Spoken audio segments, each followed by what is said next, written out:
TV, आपकी आवाज। रिया चक्रवर्ती इस वक्त एनसीबी के दफ्तर में मौजूद हैं। उनसे पूछताछ का सिलसिला भी शुरू किया जा चुका है। रिया चक्रवर्ती से बीते आधे घंटे से बातचीत शुरू हो गई है। एनसीबी के जॉइंट डायरेक्टर समीर वानखेड़े और डिप्टी डायरेक्टर के पीएस मल्होत्रा रिया चक्रवर्ती से पूछताछ कर रहे हैं। एनसीबी दफ्तर में रिया चक्रवर्ती का भाई शौविक और सैमुअल मिरांडा भी मौजूद है। खबर है कि रिया चक्रवर्ती से पूछताछ के बाद शौविक और सैमुअल मिरांडा को रिया चक्रवर्ती के सामने बिठाकर फिर पूछताछ की जाएगी और पूरी स्थिति को समझने की कोशिश की जाएगी। ये आप देख रहे हैं रिया चक्रवर्ती जब वो पहुंच रही थी एनसीबी के दफ्तर।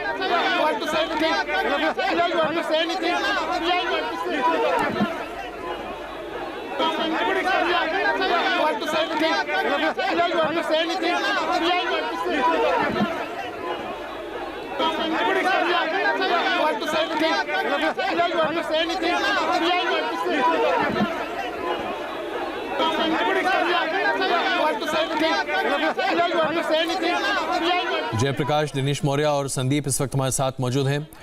जयप्रकाश, पूछताछ शुरू हो चुकी है। आधे घंटे की पूछताछ लगभग हो भी चुकी है रिया चक्रवर्ती की एनसीबी के अधिकारियों के साथ। तो आज शाम तक क्या ये खबर सामने आ जाएगी कि रिया चक्रवर्ती हिरासत में ली गई, या आपको लगता है कि शायद उन्हें एक दिन का और वक्त दिया जा सकता है और फिर किसी दूसरे दिन, कल या परसों, उनकी गिरफ्तारी के बाद सामने आ सकती है? देखिए अजय जी, पूछताछ तो शुरू हो गई है। जो समीर वानखेड़े हैं, मुंबई जोन के अधिकारी जो डेप्यूटी डायरेक्टर हैं, वो मौजूद हैं। केपीएस मल्होत्रा मौजूद है, ऑपरेशंस डीडी मौजूद हैं दिल्ली नारकोटिक्स कंट्रोल ब्यूरो के, और मिस्टर जैन मौजूद हैं जो डीडीजी हैं साउथ वेस्ट रीजन के। इसके अलावा यहाँ पर जो सैमुअल और शौविक हैं वो भी अंदर मौजूद हैं। रिया चक्रवर्ती से पहले अलग पूछताछ की जा रही है, और रिया चक्रवर्ती से जो पूछताछ हो रही है उसमें एक महिला अधिकारी मौजूद हैं जो पूछताछ कर रही हैं। रिया चक्रवर्ती को उनके जो चैट्स हैं, व्हाट्सएप चैट्स हैं, जो फाइनेंशियल जो ट्रांजैक्शन है और जो सीडीआर है वो दिखाया गया है, वो दिखाया जा रहा है उनको। और सबसे पहले जो एविडेंस सबूत नारकोटिक्स कंट्रोल ब्यूरो के पास मौजूद है, वो सबूत रिया के सामने रखा जा रहा है। उसके बाद रिया का जो है उस पर बयान लिया जाएगा। अगर रिया बयान से सहमत होती हैं तो निश्चित तौर पर रिया चक्रवर्ती को गिरफ्तार कर लिया जाएगा, और अगर रिया असहमत होती हैं जी तो रिया की क्रॉस एग्जामिनेशन करवाई जाएगी। और जो क्रॉस एग्जामिनेशन होगी वो सैमुअल मिरांडा से सबसे पहले होगी, जो हमारी जानकारी एनसीबी सूत्रों से मिली है। और उसके बाद शौविक के सामने रिया को बिठाया जाएगा। उसके बाद शौविक, सैमुअल और दीपेश को सामने आमने बिठाया जाएगा, और रिया को इन तीनों के सामने बिठाया जाएगा। तो जो बॉडी लैंग्वेज, गेस्चर और जो पूरा जो बॉडी लैंग्वेज कैसे इस्तेमाल होती है, बयान में किस तरीके से कॉन्ट्रडिक्शन आता है, उस कॉन्ट्रडिक्शन को पकड़ा जाएगा, और उसके हिसाब से फिर गिरफ्तारी जो है जो नारकोटिक्स कंट्रोल ब्यूरो के जो अधिकारी हैं वो करेंगे। तो निश्चित तौर पे अब तक जितने भी लोग यहां पर आए हैं नारकोटिक्स कंट्रोल ब्यूरो के दफ्तर में, उनकी गिरफ्तारी हुई है। उसके हिसाब से रिया चक्रवर्ती की मुश्किल बढ़ी हुई है अजय जी, इतना हम कह सकते हैं साफ तौर पर। बिल्कुल दिनेश, अब इसमें एक महत्वपूर्ण सवाल ये उठता है कि किसी भी ड्रग पेडलर से क्या रिया चक्रवर्ती के सीधे संबंध की बात आ रही है, या दरअसल रिया चक्रवर्ती ने अपनी तमाम मांगों को या डिमांड्स को अपने भाई शौविक के सामने रखा और शौविक ने ड्रग पेडलर से बातचीत की। ड्रग पेडलर से कोई डायरेक्ट लिंक रिया चक्रवर्ती का, क्या इसके बारे में सूत्र आपके कुछ बता रहे हैं? देखिए, एनसीबी की अब तक की जो जांच हुई है, जो इलेक्ट्रॉनिक एविडेंस इकट्ठा हुए हैं, उसके मुताबिक रिया चक्रवर्ती ने किसी भी ड्रग्स पेडलर से सीधे बात नहीं की, किसी से सीधे संपर्क में नहीं थी। लेकिन जब भी कभी ड्रग्स की ज़रूरत होती थी तब वो अपने भाई को कहती थी, शौविक को कहती थी, साथ ही में जो सैमुअल मिरांडा है उसे कहती थी, और उसके बाद जो है ये दोनों जो है वो ड्रग्स पेडलर से संपर्क करते थे और उनसे ड्रग्स लाकर रिया चक्रवर्ती को देते। तो इस तरह की जानकारी जो है वो एनसीबी की जांच में आई है, और शायद चूंकि डायरेक्ट कभी किसी भी ड्रग्स पेडलर से संपर्क नहीं हुआ। लेकिन एक चीज़ है, 2017 का जो चैट है रिया चक्रवर्ती का गौरव आर्या से, वहाँ पर वो बातचीत के दौरान वो कहती कि मैंने एक बार ड्रग्स लिया था। तो ये एक चीज शायद उसके खिलाफ जा सकती है, लेकिन कभी डायरेक्ट कम्युनिकेशन किसी जो ड्रग पेडलर हो या ड्रग सप्लायर हो, उसको लेकर अब तक कोई कॉन्क्रीट जानकारी एनसीबी के अधिकारियों को नहीं मिल पाई। तो शायद ये चीज जो है वो रिया के फेवर में जा सके। जी बिल्कुल। संदीप इस वक्त हमारे साथ मौजूद है। संदीप, आपके पास ताजा अपडेट क्या है? देखिए, दीपेश सावंत को किला कोर्ट में पेश किया गया है। जिस तरह से एनसीबी के जो लॉयर्स है, पब्लिक प्रोसिक्यूटर है, उनकी तरफ से साफ तौर पर 7 दिनों की मोहलत तय की गई है कि इतने दिनों की रिमांड मांगी जाए। कोर्ट में इस वक्त दीपेश सावंत को जज के सामने पेश किया गया है और इस वक्त जो कोर्ट का प्रीमाइसेस है उसे पूर्णतः बंद कर दिया, क्योंकि कल के दिन शौविक को जब लाया गया था तब कई लोग अंदर घुस गए थे, जिसके कारण कोर्ट की तरफ से ये बताया गया है कि सभी लोग प्रीमाइसेस के बाहर ही रहेंगे। इस वक्त कोर्ट में बहस चल रही है और पब्लिक प्रोसिक्यूटर की तरफ से ये बताया जा रहा है कि इसकी रिमांड काफ़ी ज़रूरी है, क्योंकि जो एविडेंस मिले हैं, व्हाट्सएप चैट मिले हैं, उसमें ये साफ तौर पर दिख रहा है कि इसने यानी दीपेश सावंत ने ड्रग्स जो है वो बदलापुर से लाया था और इस तरह की बातचीत सामने आई है और इस पूछताछ में एनसीबी के वो काफ़ी अहम हैं, इसलिए इसकी पूछताछ के लिए और दिन चाहिए, तो इसके लिए उसकी कस्टडी लेने की प्राथमिकता है। 7 दिनों की कस्टडी मांगी गई है। जी बिल्कुल जयप्रकाश, अब हम जरा दीपेश की बात कर लें। दीपेश के बारे में ये कहा जा रहा है कि ड्रग्स लेकर आना और उसके साथ साथ लॉकडाउन के फेज में भी ड्रग्स लेकर आना, यह सब काम दीपेश और सैमुअल मिरांडा का बड़े पैमाने पर रहा। दीपेश हाउस स्टाफ भी है। दीपेश की बातचीत और दीपेश के द्वारा कही बात कितनी महत्वपूर्ण होगी इस पूरे मामले में, खास करके जब रिया का ड्रग कनेक्शन तलाशा जाएगा?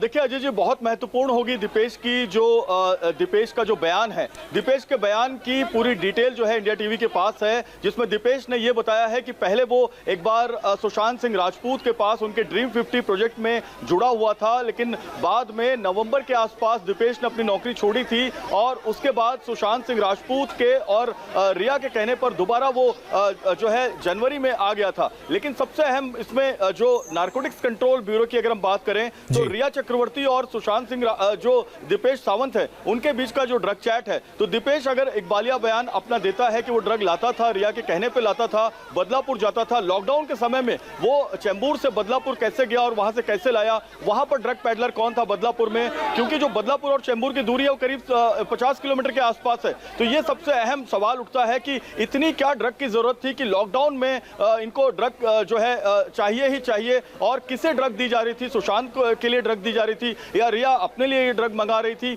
इन तमाम चीजों की पड़ताल की जा रही है नारकोटिक्स कंट्रोल ब्यूरो में। उस लिहाज से दीपेश का बयान बहुत अहम है अजय जी। बिल्कुल। अब एक और सवाल जयप्रकाश, इससे पहले कि मैं दिनेश के पास चलूं, गौरव आर्य की बात हो रही थी और अभी दिनेश ने जिक्र भी किया था। गौरव आर्य से अभी तक क्या पूछताछ में ये बात सिद्ध हो पाया या किसी भी तरीके से कुछ पता चल पाया कि वो ड्रग कार्टेल का हिस्सा है या दरअसल वो सिर्फ एक होटेलियर के तौर पर है? फाइनेंशियल मिस एप्रोप्रिएशन की भी कोई बात अभी तक निकल कर आई है गौरव आर्य से? देखिए अजय जी, गौरव आर्या जो है उसके साथ में जो पूछताछ हुई है वो इन्फोर्समेंट डायरेक्टरेट की हुई है, और जो प्रवर्तन निदेशालय है उन्होंने 2 बार गौरव आर्या को बगल में ही यहाँ से 20 मीटर की दूरी पर ईडी का दफ्तर है वहां पर बेलार्ड पियर में बुलाया था। गौरव आर्या का साफ कहना है कि वो होटेलियर है, उसके गोवा के अंजुना बीच पर रिया चक्रवर्ती आई थी और उस होटल में एक पार्टी हुई थी, लेकिन उसके बाद रिया चक्रवर्ती ने जो मार्च 2017 में एक मैसेज भेजा था कि क्या आपके पास MD है, उसका मैंने कोई जवाब नहीं दिया था। तो गौरव ने अपने आप को इस ड्रग कैटल से दूर रखा हुआ है, लेकिन जया साहा का जो चैट है उसमें भी गौरव का जिक्र आया है, तो उसकी अलग पड़ताल चल रही है और फिलहाल एनसीबी ने गौरव को अभी तक समन्स नहीं भेजा है। बिल्कुल, हम इस बातचीत को जारी रखेंगे। इस बीच कुछ ये जानकारी आपसे हम साझा कर दें। शौविक का बड़ा खुलासा, ड्रग्स के लिए पैसे रिया चक्रवर्ती दिया करती थी, ये बात शौविक ने कही है। पैसे सुशांत के अकाउंट से निकाले जाते थे। शौविक और सैमुअल मिरांडा के बयान एक जैसे हैं और उसके साथ साथ सैमुअल को भी ड्रग्स के लिए पैसे रिया चक्रवर्ती ही दिया करती थी। शौविक से ड्रग्स डीलर के बारे में पूछताछ भी जारी है। ये सारी बातें निकल कर आई हैं शौविक से पूछताछ के बाद, यानी कि रिया चक्रवर्ती पैसे दिया करती थी शौविक को भी और सैमुअल मिरांडा को भी ड्रग्स के प्रोक्योरमेंट के लिए। लेकिन वो ड्रग्स किसके लिए इस्तेमाल होते थे, क्या रिया चक्रवर्ती उसको खुद इस्तेमाल करती थी, ये तमाम बातें अभी स्पष्ट नहीं है। दिनेश, अब महत्वपूर्ण सवाल ये है कि अब सुशांत सिंह राजपूत तो इस दुनिया में है नहीं अपने आप बचाव करने के लिए। ऐसे में ड्रग्स की बात अगर पूरे तरीके से सुशांत सिंह राजपूत पर रख दी जाती है और हर कोई जिसके ऊपर भी आज पूछताछ है या शक का घेरा है, हर कोई ये कहता है कि सिर्फ और सिर्फ सुशांत की मांग पर ड्रग्स आते थे, तो फिर क्या होगा? देखिए, कानूनी पहलू की तरफ देखिए तो भले ही ये लोग तमाम दावे कर दे, लेकिन इन तमाम दावों को क्रॉस वेरीफाई किया जाएगा नारकोटिक्स कंट्रोल ब्यूरो की तरफ से। और सबसे अहम होगा इन सब में सुशांत के घर काम करने वाले वो 3 स्टाफ जो घटना के दौरान वहां पर थे, और खास तौर पे उसका दोस्त सिद्धार्थ पिठानी, क्योंकि इनके बयान क्या है, इनका ये कहना था कि उस दौरान न सिर्फ सुशांत बल्कि जो रिया और शौविक है वो भी वहां पर ड्रग्स का सेवन करते थे। तो ये बयान जो है दीपेश ने अपने बयान में किया है, साथ ही में जो अन्य जो स्टाफ है उनका भी ये कहना है। तो सीधे तौर पे अगर कोई सुशांत पर पूरा ब्लेम डालना चाहे तो ये प्रैक्टिकली संभव नहीं हो, क्योंकि उसके लिए उन्हें एविडेंस देने होंगे। लेकिन सुशांत के घर काम करने वाले जो स्टाफ था वो काफी विश्वसनीय थे, काफी करीबी थे सुशांत के। तो ऐसे में देखना, अगर वो अपने बयान से मुकर गए तो अलग बात होगी, लेकिन फिलहाल इसकी स्थिति जो है फिलहाल कम लग रही है। बिल्कुल जयप्रकाश, अब हम आते हैं एक बार फिर घूमकर वहीं पर। ड्रग्स के सेवन की बात तो सामने आ रही है, और खास करके उसमें मरवाना के सेवन की बात सामने आ रही है, लेकिन इसे लेकर कितना आगे बढ़ा जा सकता है, अंततः कितनी सजा हो सकती है, और क्या वाकई में इससे सुशांत की मर्डर मिस्ट्री पर या उसके आत्महत्या की मिस्ट्री पर कोई रोशनी पड़ेगी? देखिए अजय जी, सुशांत सिंह राजपूत की मौत क्यों हुई, किस हालात में सुशांत सिंह राजपूत की मौत हुई, क्या ये आत्महत्या है या ये हत्या है, इस पूरे मामले की जांच सेंट्रल ब्यूरो ऑफ इन्वेस्टिगेशन जो सीबीआई है वो कर रही है। लेकिन यहाँ सबसे महत्वपूर्ण ये है कि सुशांत सिंह राजपूत के घर में ड्रग्स क्यों जाता था, क्या सुशांत सिंह राजपूत ड्रग्स लेते थे, क्या उन्हें जबरन ड्रग्स दिया जाता था। और ऐसे समय में जब एक तरफ सुशांत सिंह राजपूत मानसिक बीमारी से गुजर रहे हैं, जैसा खुद रिया के बयान में है, बायोपोलर तक बताया गया है, सुजैन वॉलकर के बयान में है, जो डॉक्टर जो मनोचिकित्सक हैं, तो निश्चित तौर पर यह सबसे बड़ा सवाल है कि क्या इन कारणों की वजह से सुशांत की मौत हुई कि ड्रग नहीं मिल पाया समय पर, क्योंकि रिया चली गई थी और ड्रग का पूरा जो इनका सिंडिकेट था वो हट गया था सुशांत के घर से, या फिर सुशांत सिंह राजपूत जो है उनको ड्रग दे देकर मारा गया है। इन तमाम चीजों की पड़ताल सीबीआई अपनी जांच में लेगी। सेंट्रल एजेंसी सीबीआई, ईडी और एनसीबी के जांच की जो बारीकियां हैं, जांच की जो इन्वेस्टिगेशन आईआर रिपोर्ट है, आईआर रिपोर्ट को अपनी जांच में मिलाएगी और निश्चित तौर पर कॉर्पोरेट करेगी कि ये वजह हो सकती है क्या। तो ये ड्रग की जांच अलग चल रही है और मौत की जांच अलग चल रही है, लेकिन निश्चित तौर पे इसमें आगे कुछ पहलू निकलकर जरूर सामने आएंगे। अजय जी बिल्कुल। जयप्रकाश, दरअसल आपने अभी जो विड्रॉल की बात की, विड्रॉल सिम्टम्स, मोरवाना का विड्रॉल सिम्टम बड़े पैमाने पर वैसा नहीं होता है जैसा कि केमिकल ड्रग्स का होता है। मोरवाना के विड्रॉल सिम्टम्स दरअसल बहुत ही हल्के होते हैं केमिकल ड्रग्स के संदर्भ में अगर देखा जाए। ऐसे में 8 जून को रिया चक्रवर्ती घर छोड़कर जाती हैं और 14 तारीख को यह हादसा सुशांत सिंह राजपूत के साथ होता है उनके घर पर। इतनी जल्दी इसका विड्रॉल सिम्टम इतने बड़े पैमाने पर हो, यह थोड़ा मुश्किल है। और दूसरी बात एक और निकल कर आती है, जो मैं एक काल्पनिक सवाल आपसे पूछ रहा हूं, क्या कोई जबरदस्ती किसी को मोरवाना पीने के लिए मजबूर कर सकता है अगर वो ना पीना चाहे तो?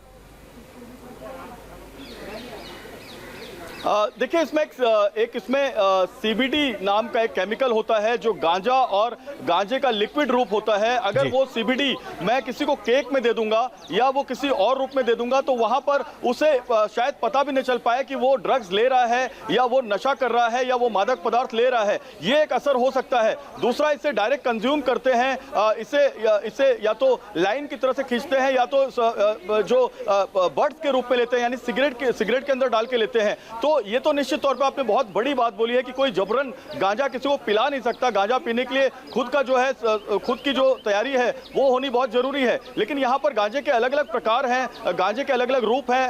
हरी पत्ती भी गांजा है, विदेशी गांजा है, लिक्विड के रूप में है। तो ये भी बहुत बड़ा सवाल है कि क्या इसकी लत लगाई गई और लत लगाने के बाद ये चीजें आई हैं। तो ये मौत के जांच के विषय में चीजें जरूर आएंगी। बिल्कुल। तो कई ऐसे सवाल हैं जो सामने आ रहे हैं और खास करके इस संदर्भ में हम जरा अभी जयप्रकाश से पोस्टमार्टम रिपोर्ट के बारे में भी चर्चा करेंगे, क्योंकि आमतौर पर ड्रग्स के सेवन करने वाले व्यक्ति के बारे में पोस्टमार्टम रिपोर्ट में इसका खुलासा होता है।